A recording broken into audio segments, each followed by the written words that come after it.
Assalamualaikum warahmatullahi wabarakatuh.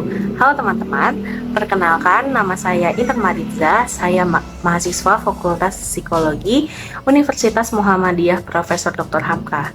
Teman-teman tahu nggak bahwa komunikasi bukan hanya terjadi antara dua orang atau lebih. Nah, sebelum berkomunikasi dengan orang lain, kita terlebih dahulu berkomunikasi dengan diri kita sendiri.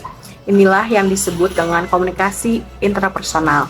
Dalam video ini, kita akan membahas tentang bagaimana sensasi, persepsi, memori, dan proses berpikir memainkan peran penting dalam komunikasi intrapersonal. Nah, sebelum kita masuk lebih dalam, mari kita pahami dulu apa itu komunikasi intrapersonal.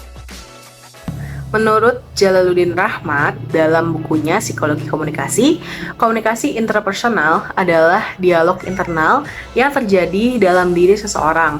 Nah, ini melibatkan proses mental seperti sensasi, persepsi, memori, dan berpikir. Nah, yang pertama, ada sensasi yang merupakan gerbang awal informasi. Proses komunikasi interpersonal dimulai dari sensasi, yaitu bagaimana indera kita menangkap semua rangsangan dari luar. Misalnya, kita melihat cahaya, mendengar suara, atau merasakan tekstur. Nah, informasi ini adalah dasar bagi segala proses komunikasi. Dalam bukunya juga, Jalaluddin Rahmat menjelaskan bahwa sensasi adalah tahap pertama di mana data mentah dari lingkungan diterima oleh tubuh kita. Namun, data mentah ini belum memiliki makna. Misalnya saat kita mendengar suara, apakah itu suara alarm atau suara musik ataupun panggilan seseorang. Nah, untuk memahami, kita memerlukan proses selanjutnya, yaitu persepsi. Nah, yang kedua, ada persepsi yang memberikan makna pada sensasi.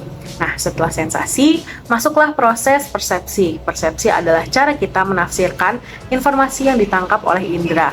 Misalnya, ketika kita melihat seseorang tersenyum, kita mungkin menafsirkannya sebagai tanda keramahan. Tapi, persepsi kita bisa berbeda-beda tergantung pengalaman, budaya, atau emosi yang sedang dirasakan.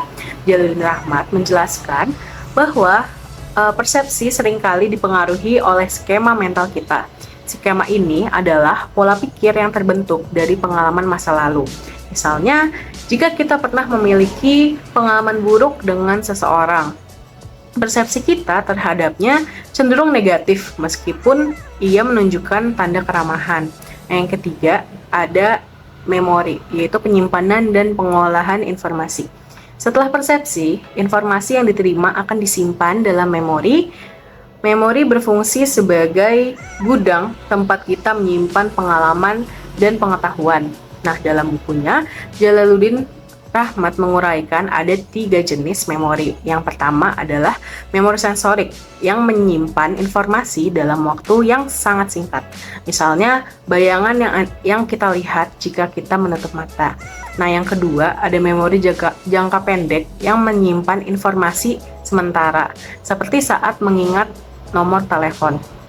Yang ketiga ada memori jangka panjang yang menyimpan informasi dalam waktu yang lama, seperti pelajaran yang pernah kita pelajari di sekolah.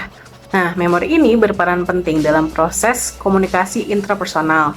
Ketika kita berpikir, kita seringkali memanggil kembali informasi dari memori kita untuk membuat suatu keputusan ataupun merespon sesuatu.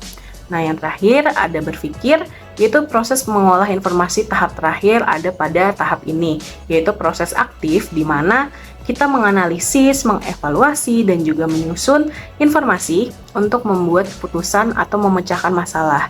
Jalaluddin Rahmat menyebutkan bahwa berpikir melibatkan logika dan juga emosi. Contohnya, ketika kita merasa ragu untuk mengambil keputusan, mungkin kita sedang menganalisis resiko dan manfaat berdasarkan pengalaman sebelumnya. Berpikir juga melibatkan dialog internal, seperti bertanya pada diri sendiri, apakah keputusan ini tepat? Itu.